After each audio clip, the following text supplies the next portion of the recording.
good evening. Yan, gabi na ako nakapagluto kasi tumambay ako sa live ni ate. So, ito po yung aking lulutuin. Gusto daw ng asawa ko yung ginataang alimasag ulit. Yan. So, ito yung natira ko nung nakaraan na nagluto po ako. So, ang ihahalo ko po dito is papaya naman. So, mayroon ako ditong papaya na hiniwa. Yan, guys. Oh.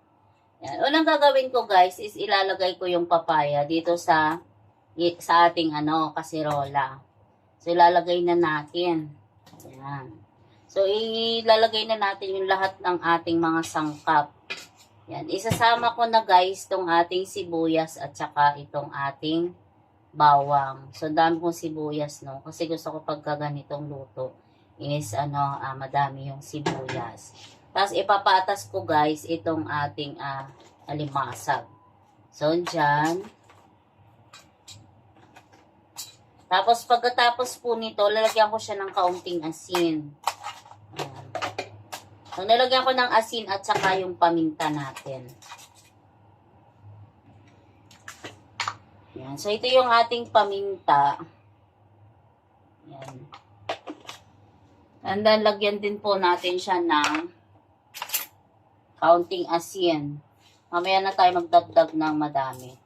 Ayan. So, para lang magkaroon ng lasa yung ating gulay.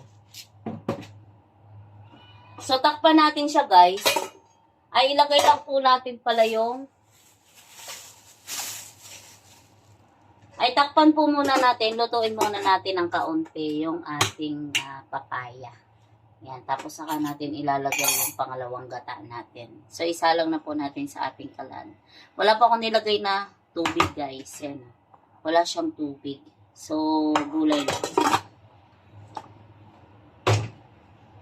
Yan, salang na po natin yung ating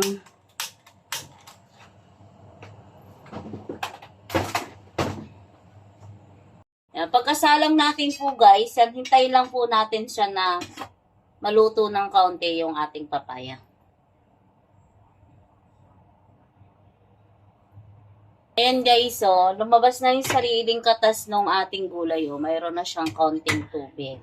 So, ibig sabihin, layaan na yung ating, papaya. So, ang gagawin po naman natin is ilalagay ko po itong ating pangalawang gata.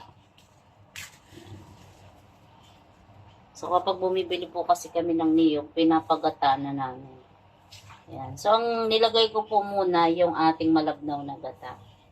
Ngayon, pag naluto na po yung ating gulay, yung ating saka ko po ilalagay yung ating kakanggata. Hintayin lang po natin siya na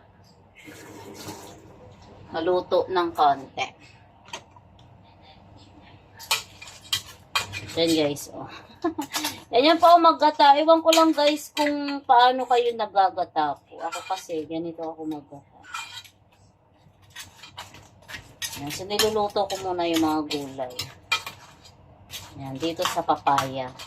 Pagka naman yung sipaw at kalabasa, iba rin yung way ko para lutuin. So, pinaghalo-halo ko na. Ito, inuna ko kasi, yung papaya kasi guys, matigas. Ang hirap ng palambutin minsan. Kaya ang ginagawa ko guys, yan, pinapailalim ko muna siya, niluluto ko muna siya sa kaunting and then, parang pakukuluan ko lang siya ng walang tubig. Kasi guys, yung gulay, nagsasabaw siyang mag-isa. Kaya yan.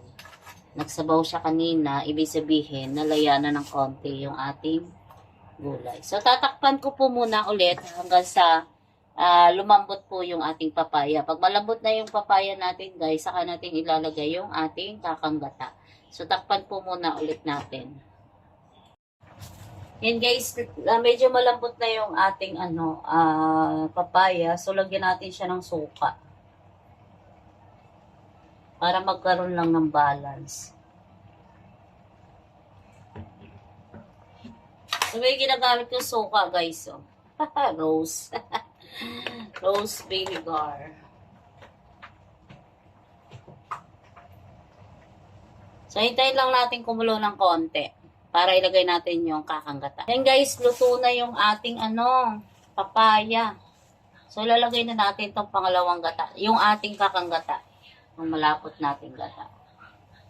Yan.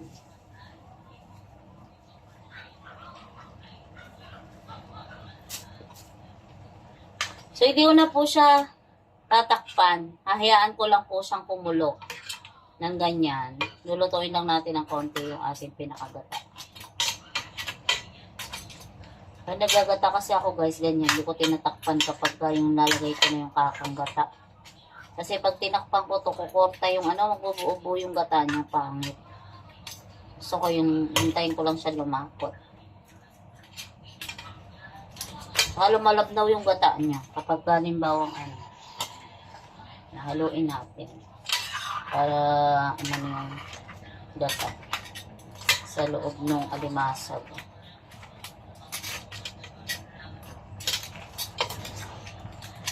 Mayroon na siyang lasang asin, hindi ko na siya nilagyan ulit ng asin. Yung kung ano lang yung asin na nilagay ko kanina, yun lang po yung nilagay ko. Tapos pag nagluluto po ako dito, yung nasa lang siya, low fire. Hindi ko masyadong inaano po ng malakas kasi gusto ko may sabaw. Masarap kasing kumain ng may kaunting sabaw. Pero yung guys, sabi ko nga sa inyo, pag nagluluto ako dito sa bahay na ganito, hindi ko na nilalagyan siya ng tubig. Kung ano na lang yung sabaw niya sa gata, yun na lang. Para malasa yung pagkain. Kasi pag nilagyan ko pa siya ng tubig, mawawala na yung lasa ng pagkain. Hinihintay ko magsabaw ng sarili yung mga gulay niya. Tapos saka ko siya lalagyan ng gata. Yan. So, hintayin lang natin siyang kumulo.